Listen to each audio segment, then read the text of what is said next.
रहमान रहीम अस्सलाम वालेकुम वरहमतुल्लाहि वबरकातुहू। तो आज की इस वीडियो में हम जिस चीज़ को डिस्कस करेंगे वो है स्विमिंग पूल के लिए जब भी हम कोई स्विमिंग पूल बनाते हैं उसकी रिक्वायरमेंट क्या होती है।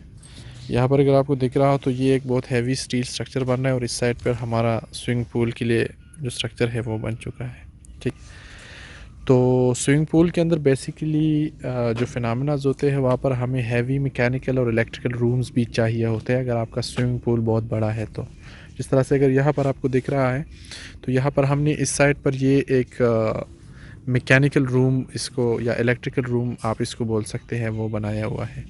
और ये एक सिंगल रूम है, लेकिन अगर आप इसका राफ्ट देखें तो हैवी राफ्ट हम बना रहे हैं। वजह इसकी ये है कि जहाँ पर भी मैकेनिकल और इलेक्ट्रिकल रूम्स होते हैं वहाँ पर हैवी जनरेटर्स ने 24/7 काम करना होता है। उसकी हैवी शॉक्स की वजह से या वाइब्रेशन की वजह से हमने यहाँ पर राफ्ट को और वॉल्स को स्ट्रांग बनाना होता है।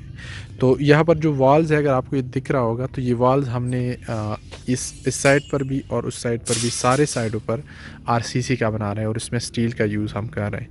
और अगर फाउंडेशन देखें तो फाउंडेशन भी इसका राफ्ट है, जो कि वो भी एक हैवी राफ्ट है।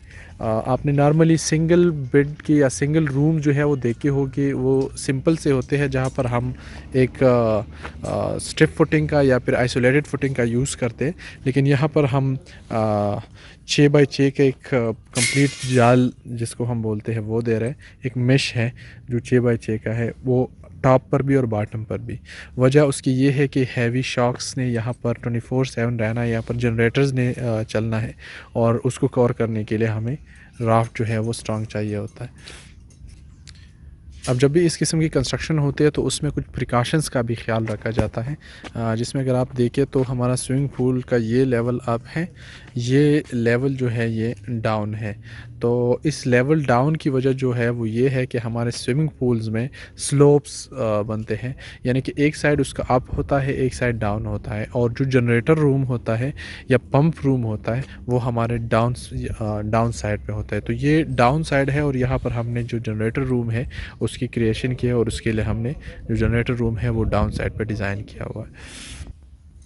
यहाँ पर same to same just like हम स्लैब में जिस तरह से कहते हैं कि उसका एक शेड होता है और शेड में नेगेटिव बार्स होते हैं, तो यहाँ पर नेगेटिव बार्स का कंसेप्ट इन्होंने कुछ इस तरह से यूज़ किया हुआ है कि यहाँ पर जो बार्स आपको सामने दिख रहा है एक पूरी का पूरा मैश, ये आगे जितना भी स्विमिंग पूल का स्टील होगा उसके साथ कनेक्ट होगा। ठीक है, तो बेसिकली ये पूरी का पूरा जो स्ट्रक्चर है ये एक कनेक्शन में होगा। ठीक है, यहाँ पर ये जो बार्स हैं ये इधर से स्टार्ट हो रहे हैं जी, ठीक है, और आगे जाके फिर जितने भी उस साइड से स्टील आएगा वो सारे का सारा स्टील एक कनेक्शन में होगा। तो ये कुछ बेसिक्स थे पंप रूम या जनरेटर रूम के जो हम स्विमिंग पूल के अंदर बनाते हैं। नॉर्मली जो हैवी स्विमिंग पूल्स होते हैं उसके लिए इस किस्म के आइडियाज़ को फॉलो किया जाता है। डिज़ाइन जो हो जाता है वो फिर वाइब्रेशन और जो एनर्जी वहाँ पर यूज़ होनी है उसके हिसाब से होती है, लेकिन फिर भी जहाँ पर हमें चाहिए होता है हम इस किस्म की डिज़ाइन कर लेते हैं।